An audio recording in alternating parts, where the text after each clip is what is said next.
মমতার বিদায়ে কাটবে তিস্তা চুক্তির জট, বঙ্গে বিজেপির জয়ে আশাবাদী বাংলাদেশ। পশ্চিমবঙ্গের রাজনৈতিক পট পরিবর্তনে দীর্ঘ এক দশকেরও বেশি সময় ধরে ঝুলে থাকা তিস্তা জলবন্টন চুক্তি নিয়ে নতুন করে আশার আলো দেখছে ওপার বাংলা।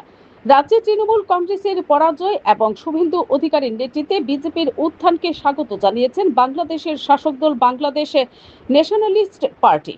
দলটির পক্ষ থেকে দাবি করা হয়েছে, মমতা বন্দ্যোপাধ্যায়ের অনড় অবস্থানের কারণে এতদিন তিস্তা চুক্তি বাস্তবায়িত হতে পারেনি।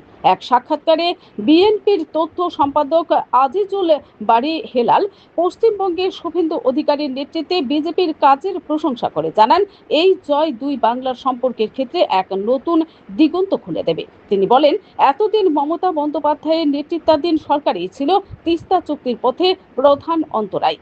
এখন পরিস্থিতি বদলেছে।